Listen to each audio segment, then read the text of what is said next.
is gonna be a hard video to make because I don't want to be unnecessarily mean to other people, especially to people that don't really think the way that I do, and I can only portray any kind of situation that I encounter from my own perspective, so take that to heart. Just because there is a difference between how I play games and how you play games, or how we interact with people in general, does not necessarily mean that I am the correct one and you're the wrong one, or the other way around. It only really demonstrates a difference. So, what I have encountered inside my trip around prominent Vampire the Masquerade discords is effectively a culture shock more than anything else. However, I perceive it negatively. Therefore, when I am trying to explain myself, more often than not, I might slip into language that isn't entirely respectful for that person's point of view. Please keep that in mind, because all I'm portraying, once again, is my own personal opinion on things and the way that I see things, and it is not meant to be derogatory or offensive towards anyone. It's why I'm not mentioning what discords I went to and who were the people that I talked to. The whole point was that I talked to more than one person in an online argument, and they seemed to have been in agreement, which made me realize that I am very disconnected from the general Vampire the Masquerade community, and it also explained why the tables that I am in right now are kind of hard to get in. You have to have somebody vouch for you. Mostly because too many people probably meet the kind of players that are incompatible for their table because they're used to games being orchestrated like the way that I'm about, to explain to you. Therefore, they're not really meant for your traditional tabletop. They're not meant for the kind of tabletop that you would have been playing in the 90s or early 2000s. It's a whole different culture out there, and I don't belong in it. And I don't think that the people of that culture belong at my tables either. To begin with, I have to start you by introducing you to Vampire the Masquerade as a setting and to the world of darkness. And I started recording this part before, and then I started yammering into like tiny exceptions, and then I realized that that would be entirely unproductive for you. So, to simplify, Vampire the Masquerade is a setting in which you play a vampire inside World of Darkness, and as it implies, the world is kind of dark and shit.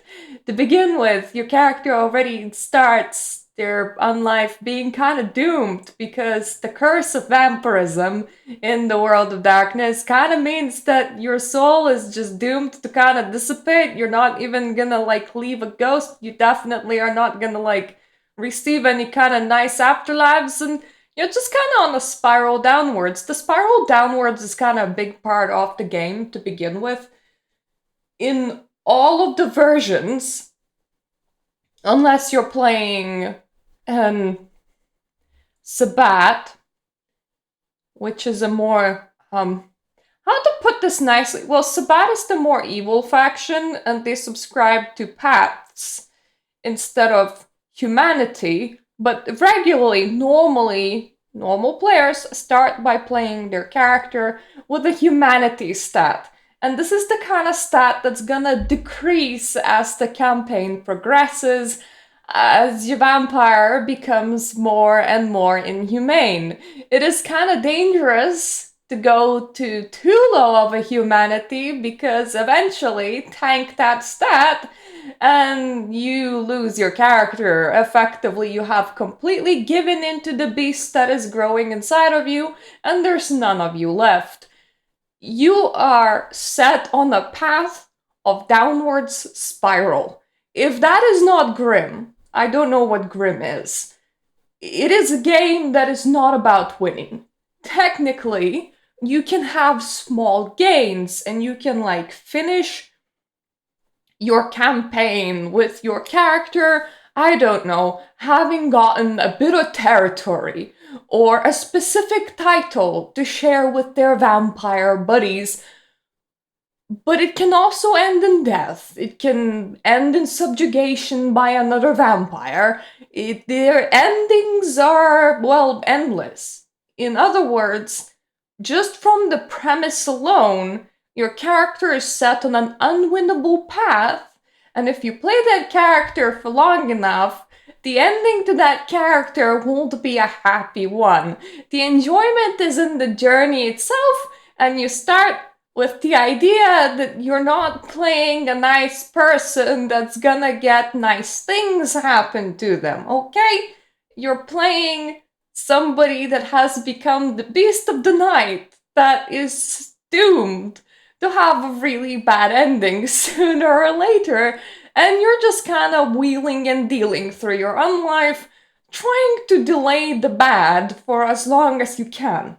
Now, mind you, the characters that the storyteller controls, because oftentimes you will be starting the game as a fairly young vampire, if anything, the setting encourages you to start as a very young vampire if you don't know the setting, because at that point the storyteller can give you an NPC that will be, well, non-player character that can be your exposition, or regular non-player characters will be more open in explaining the culture to you and everything. If you're like starting as somebody that was a vampire for like 10 years and has always lived in that city, it's kind of expected of you to already know the culture that you're entering. So if you're good with the setting, if you played the setting for a while, then that is about where you would start. A new player might start with a vampire that's like 5 days old, like a completely,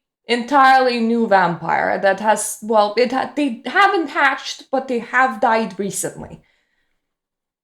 Now, non-player characters will often be vampires that are a lot older than you. Like, pull a number out of your ass in here. Like somebody that's like 200, which is considered about middling range as far as like playable vampires fall into, because elders start at the year 300. So Ancilla is something between that's like a very young vampire and like an old vampire. So kind of expect most NPCs to be like 200, maybe 300, maybe 4. They're old. Okay? They're like properly old. And consider that they spend those old years fighting for like the building that you're currently standing in or the territory that they're controlling. It's probably what their life kind of revolves around for the most part. It's a harsh world out there. There are a lot of vampires like fighting one another for power. Okay? So they're old, dangerous. It was hard for them to get the power that they're holding, and they intend to hold on to it. If this means misleading you, they're gonna do that. If you step out of line too much, they could be very controlling towards you, they could hold a grudge towards you, or they can just decapitate you where you stand. Like if you start as a 5-day-old vampire and you are not entirely nice to the authority, then the consequence to that is a bit different than if you start as like a 20-year-old vampire and you're like supposed to already know the ropes and supposed to know that authority is authority and that you don't just like, back talk to the authority. In other words, if the guy that rules your part of town says that you're going somewhere and doing something, it is generally implied that you're going somewhere and doing something. That's just how things work. And there are plenty of situations that are gonna be uncomfortable or unpleasant. For example, what if the plot is this? Two really old vampires are fighting one another. Simple to understand concept, yeah? And one of them says, you're doing this thing. And in the middle of doing this thing, you encounter the other one, and he says, no, you're doing this opposite thing.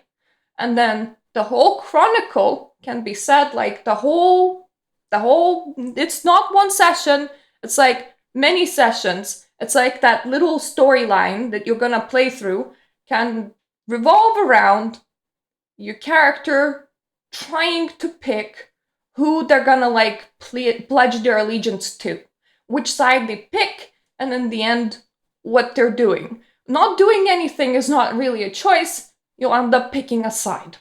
Now the next chronicle afterwards, like the next set of sessions, can be set around a new plot point of the side that you did not pick is pissed at you, like really, really angry, and is actively doing things that you're not gonna like, including taking maybe people that you like away, maybe trying to influence you through their vampiric powers or through feeding you their blood.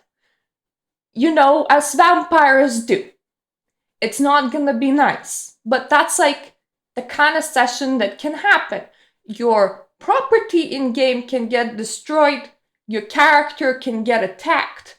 It is important to remember that it isn't an attack on your own person. That's kind of the expected way that a game goes.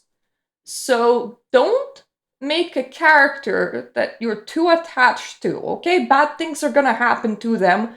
That is like the whole premise of the game. It appears that there are groups in which it ain't so. The whole discussion here has begun from the fact that in version 20, which is the anniversary edition that came out like 20 years after Vampire the Masquerade began, blood does not really expire when it comes to its properties to influence someone. Which means, if I was to explain the whole blood bonding mechanic, if you drink somebody's blood 3 times in like 3 consecutive days, you're like madly in love with them and can't tell them no at all. The 2 levels before that are kind of a variety of that. So on the first level, you're kind of more easily influenced towards the person. On like a second level, you're somewhere between more easily influenced and madly in love. So that is the blood bonding mechanic. Now, because in version 20 anniversary edition, the blood does not lose its binding powers, you can set a scenario, and this has been a scenario that the whole company has set up in their story once, where somebody will slip their blood into your drink and give it to you, and you can hold it for like an hour or 2, and it will still work when you drink it. Now, in V5, the newest edition, version 5, which came after version 3, the version 20, which is the 20th anniversary edition, that's when V5 came out. I know numbering is a bit confusing because we're calling the 20th anniversary edition not a version 4, but we're calling it version 20 to shorten the 20th anniversary edition. In V5, to make this mechanic harder than execute, the decision has been made that blood quickly decays the moment it leaves your body. So no more slipping, your blood into drinks and giving it to people. That will no longer work. So a lot of the first conversation that I was having started under that premise. And let me just, there's gonna be 2 conversations. The second one is a bit more insane than the first one, but we're gonna start with the number 1.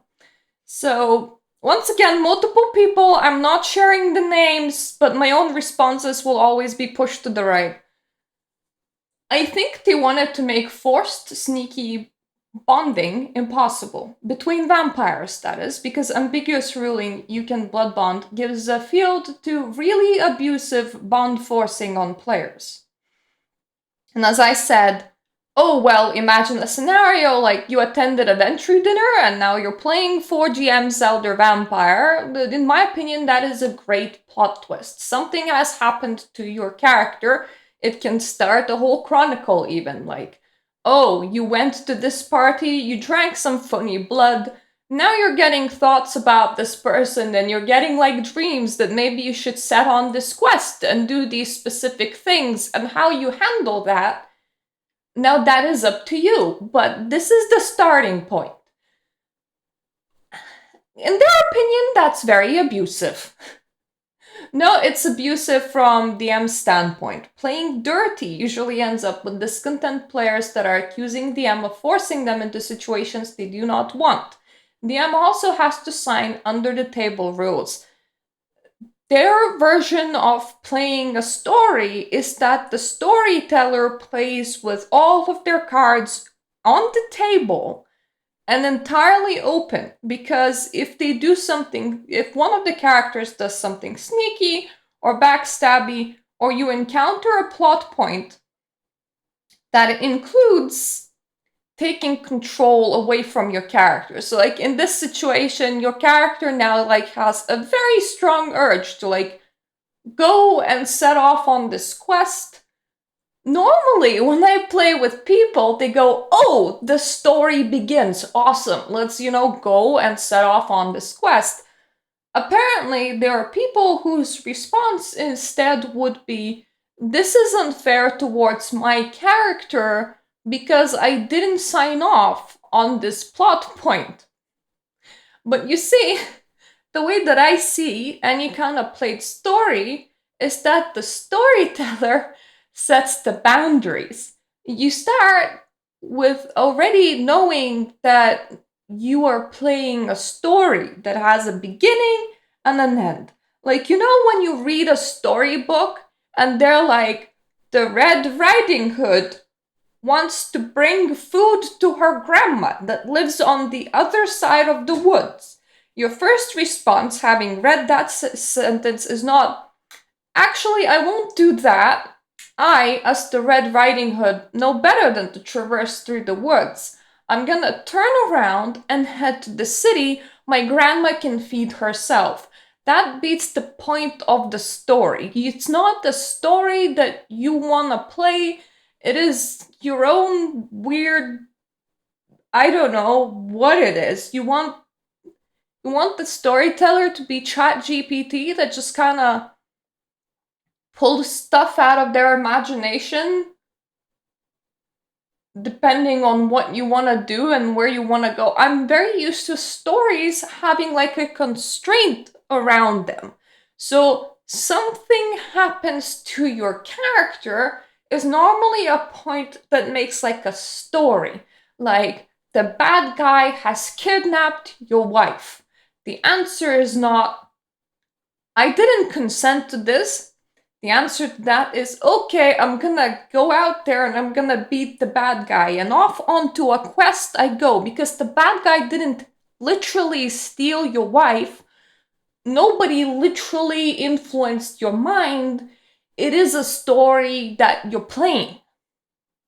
See where I'm getting at?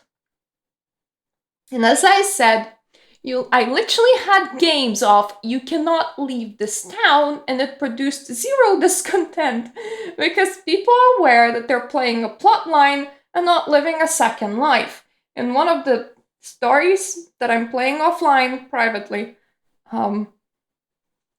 we kind of joked that the moment you stepped outside of the town's line, 1,000 werewolves appear. But the moment you withdraw your foot, the 1,000 werewolves disappear. Because there was like a point when one of the characters wanted to, disappear from the story, like leave the town, and the storyteller was like, well, there's a forest full of werewolves, and there are no buses, and you have no access to a car.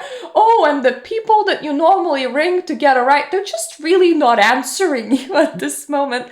The whole point was the story is happening in this town. You kind of forced to stay here for the time being. These people then go, It's not the same with a blood bond. The blood bond messes up with the head. It's like a mind fuck. It's a delicate topic that not everyone will agree to even if they like World of Darkness. All people have their limits. One player will not mind uh, mutilation and physiological abuse at all, while other, through his experience with gaslighting, may have a problem with the second, but not so with the first one. Players don't like when they do not have control over their own character without any means to mitigate such control. It's not only restricted to video games. Players in general don't like railroading through a session. They need at least an illusion of choice so the plot seems non-linear even if it is linear. In my opinion, if I would construct a plot around a politically domineering figure, I would cross out blood bonding and disciplines entirely because they're easy to detect and faulty at times. It's easier to manipulate someone to do something you want them than to exert a crude form of control that may antagonize you on the spot. Now, anyone in here remember the plot of Bloodlines? If you disagree with LaCroix too much and completely refuse to do what he tells you to do, eventually he's gonna try to dominate you, where your only response is to say that yes, you will do what he needs you to do. The only other out of such a situation would be if LaCroix just outright murdered you on the spot. Because, well, you are a pawn, he is a big player. The game always implies that you are a pawn. Like, your position as a new vampire is practically non-existent. So, like, talking back to, like, the prince and going, screw the authority, is not really something that you would get away with. It's kind of like approaching a king in D&D as a level 1 nobody, like the villager that grows some cows that nobody cares about, and you go, fuck the king! I won't do this thing, you know? It's not gonna end very well for you. Your actions have consequences. Now, discipline's not always working is actually a funny point, because your storyteller might have to roll that he's trying to force you to do what he wants you to do, but then his power didn't quite work on you, and the story can progress in a funny manner from there on forth. This person, because he finds mind manipulation to be unfair, would not have the story characters ever use disciplines or any kind of sneaky manner to get your character to do something, because in his opinion, well, in their opinion, it could be a she even, in their opinion, it is akin to gaslighting. We're gonna talk about that mutilation thing in slide 2, because this goes a bit deeper than that even. I think we should go to slide 2 so that I can kind of show you exactly what I mean. So here is the slide 2. It did state to people they should be maybe into their characters a little bit less. It's not a second you that's there, it's a character. Bad things are gonna happen to them. By the whole premise, bad things will happen to them. As I have already explained to you, it's a mean premise. It isn't the only mean premise. Warhammer 40k has a pretty mean premise. Call of Cthulhu has a pretty mean premise. There are tabletops with mean premises. It's not like you feel good, happy-go-lucky, rainbow time tabletop. Now, the storyteller does control the story, but unless you know your players would like the content, I would for sure clarify stuff beforehand. I sometimes ask pretty basic stuff, like, are you into mages being a part of it? And then maybe I'll add one, maybe not. If a situation arises when I think it would be cool for a character to say lose an arm, I will ask the player if I'm not sure about it, if they're cool with playing a crippled character for a bit. If I know them and know they're cool with it, I might just do it. I ask my players beforehand if I can damage them in combat because that counts as mutilation. Now, mind you, unlike Dungeons and Dragons, in Vampire the Masquerade, vampires regenerate. So when somebody gets damaged in combat, it doesn't mean if you leave the combat with like your guts spilling out of your stomach, or if you're like charred like a little smoking piece of stick and you look like really burnt, like to a crisp almost, or if you lose like all of your arms and it doesn't matter, your character is gonna like take a month and heal that, like with just resting over time, or they can speed up the healing process even. So you're really just fucked up for that immediate amount of time immediately after the fight. And sometimes it gets pretty funny, especially when it is not the last fight of the game and your character like has to go into like a random toilet stop in some sort of like gas station pretending to be like alive and getting duct tape to like really tape up their insides, or like get a mask in order to hide the burns, because in the end you are playing a corpse, so they're not really like alive, so they can get pretty vicious looking. Now, in Dungeons and Dragons, your character's a lot more alive, so they're not just gonna spring a magic arm. However, if your character loses a limb, this is also tends to be a plot point, because now the storyteller can send you on a side quest to either get like some sort of magical doohickey that like becomes your prosthetic from like the head wizard, or like meet a cleric powerful enough to just like regrow your arm, or like, you know, meet a necromancer that can like stitch dead tissue to you that will then function as like a real thing. So it becomes like its own little thing. But we're not even talking about it becoming its own little thing. We're talking about a game where like give your character like a week and he's gonna grow that limb all right back. It's gonna be fine. Like it's literally not a big deal. As long as your head doesn't get separated from your body, it's not a big deal. But it seems that the current culture of playing is to ask the player if they're okay with it. Now, if the storyteller ever approached me and was like, look, so we're entering a combat situation, okay? Your character might get hurt. They might even lose a limb temporarily because we're gonna be in combat and the bad guys are gonna be like trying to damage you and stuff. I would probably get up and leave that table because it's obviously not meant for me. I feel like this is the kind of ground level of permission that you're giving to any kind of tabletop that you're playing, because it's a given that your character is going to encounter a combat situation, and that combat situation might not leave you entirely unscathed. But no, apparently now the culture is to ask about those things too. Like, you have to ask beforehand, which completely ruins the plot, in my opinion. It tells you in advance that there's gonna be a combat situation ahead of you,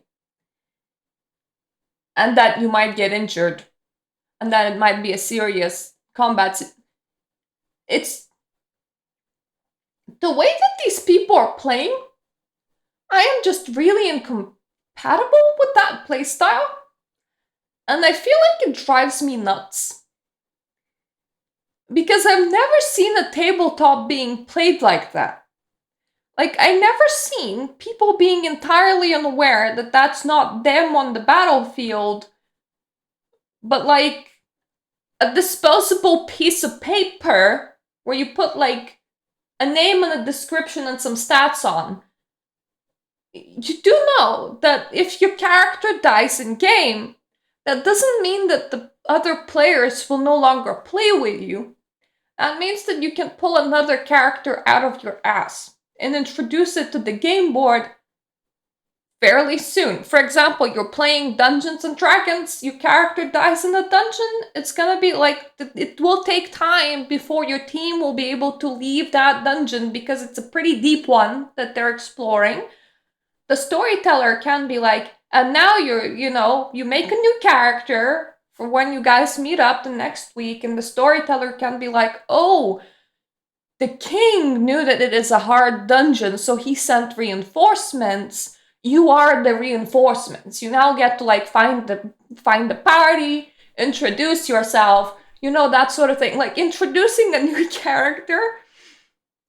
It's almost like, one character dies and you open a closet and like another person jumps in and goes, ta-da! And you can even make them related to your old character if you really want, so that there's like some sort of story or continuity. Like, oh, I am the old character's long lost brother, or like, I am the old character's ex-wife even. Like, you can play it however you want. It is not that hard to just like throw into a new character into like a story that's already outgoing. So it's not like if you lose your character, you lose the chance to even play at the table. You just lose a bit of piece of paper. It's not related to you. And if you're getting so attached, for the love of God, don't play a character that's that easy for you to get attached to. Extra comments here. I usually try to incorporate my players' desires into the chronicle.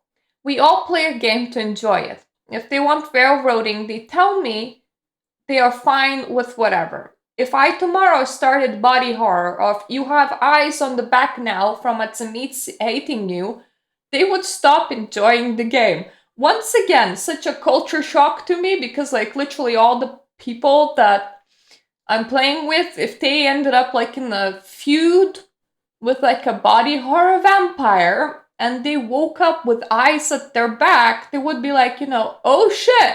And they would try and figure out how to cover that up. They would do like more research into whole thing, see if that can be reversed, speak with that like vampire's enemies, like organize something to maybe like take down the dude, or there are like all sorts of problem solutions there, and they would be like on the path to solve said problem. They wouldn't just be like, well, screw this, I'ma leave the table. And it seems like a lot of people are like that nowadays. There is a difference between being caged in somebody else's story and being an important part of the story. I said I don't see things happen to you as being caged in. And I've been able to enjoy throwaway goblins in D&D before. Like when you start a story that has preset characters, some modules are written so that like you start with characters that can literally be disposed of very easily, like Goblin 1, Goblin 2, Goblin 3, Goblin 4. You're part of a goblin group. You can, roleplay all the funny voices as much as you want, but like your characters are so unimportant that they haven't even been named, like call each other whatever you want. Those kind of things can be fun. And these people are implying that you need a personal attachment to a character in order to enjoy the story. And it seems that the personal attachment goes so deep that you can't actually do damage to their characters because they would take it personally, which is entirely mind-boggling to me as somebody that has played tabletops for quite a long while. And they said, nobody said you can't enjoy stories with throwaway characters. Just that some chronicles are not about throwaway characters, but about the group wanting a certain narrative.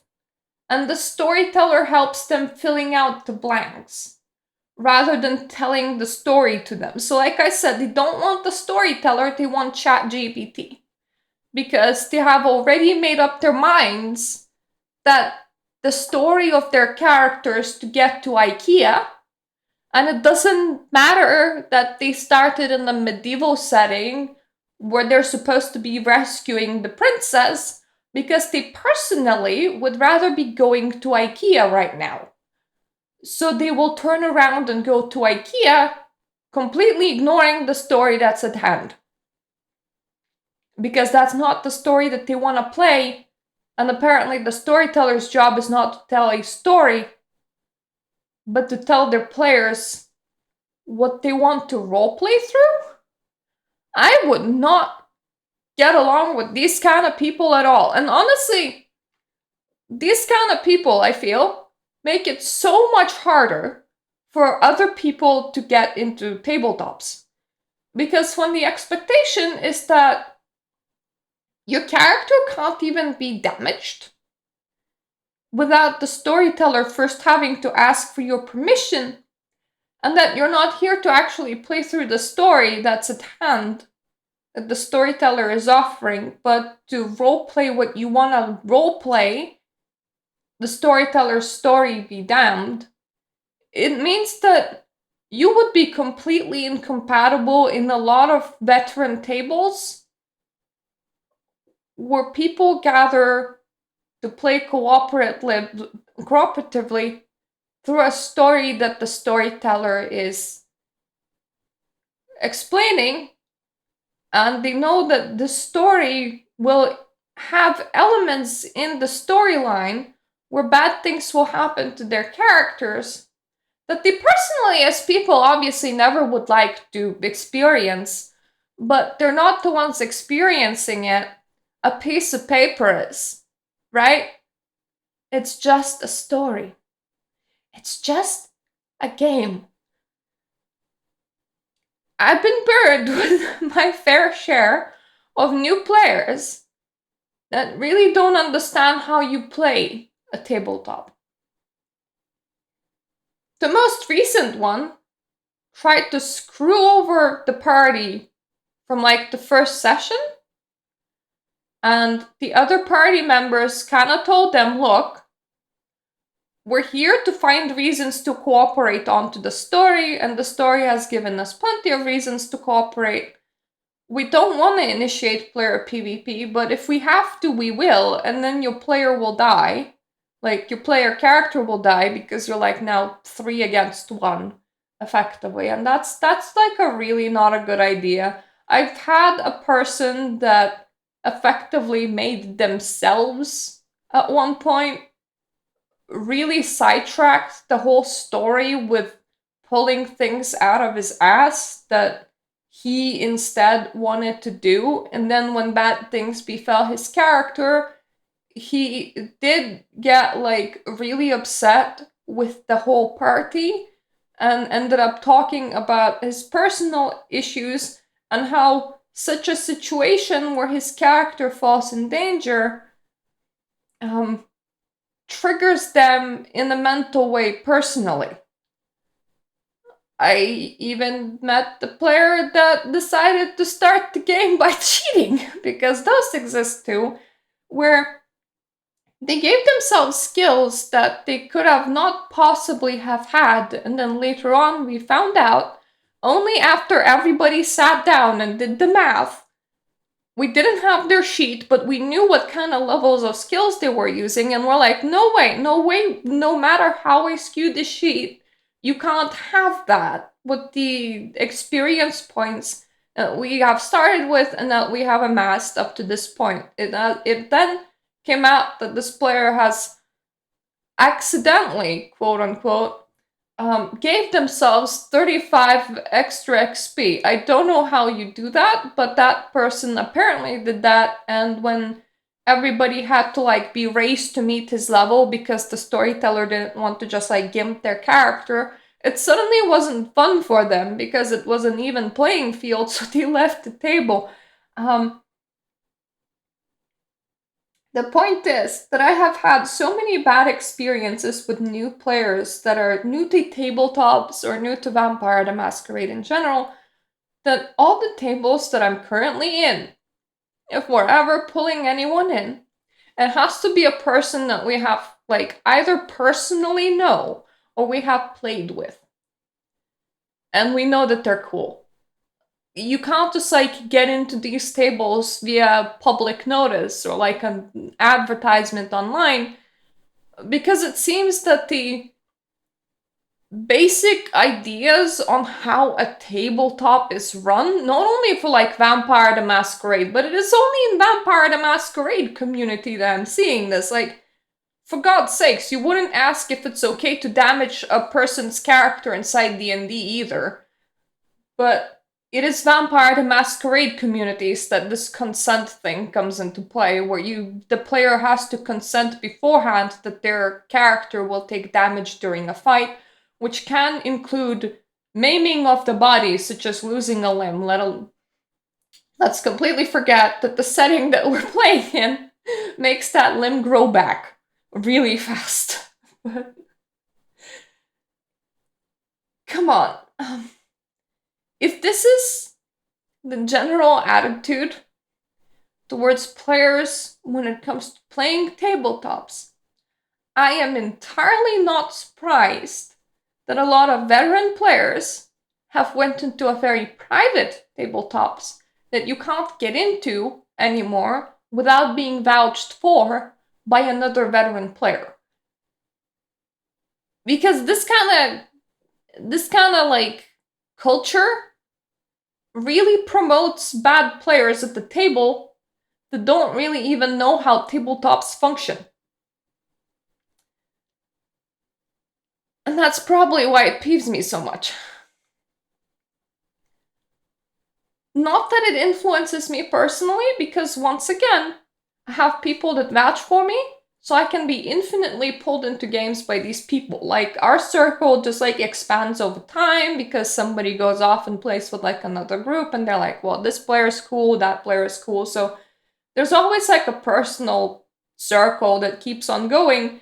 And as you play the games and expand and you get a bigger personal circle, more and more people know you and more people personally pull you into their games. And then it just keeps on, it's like a self-replicating mechanism, right? But if you're entirely new and you don't know anybody, getting into proper games when this is the common mentality becomes mega hard. So I would like for this to not be the common mentality. But as I said at the start of this video, it might be me being old. This might be a culture shock. This might be the way things are. I might just be entirely out of a loop. So I'm trying not to be too mean or too angry towards these people. I am just saying that to me it's such a culture shock, and I can see why so many tables are private right now, where you can't just like easily go into them by just finding a public advertisement online that goes, looking for a player for this group. We meet at this time, we use this technology, all of the groups, the kind of groups that I would play with, probably none of them ever advertise themselves this way anymore, because this is the kind of players that they attract. And at the same time, in consequence, this is the like common mentality and the common way that the games seem to go, because there's like a large group of people that are agreeing with one another that this is how games tend to go in general. And this conversation has happened in like a 4,000 people Discord. But it's like not the only Discord that I'm part of, and has something to do with Vampire the Masquerade and has a lot of tabletop players. It's just so incredibly shocking to me, because it seems to even violate the basic principles of playing a tabletop, which is that the storyteller tells you a story, and that you are rescuing a princess and not going off to IKEA right now, and that B, that combat includes taking damage. These are like two very basic concepts that are available across the board in all tabletops.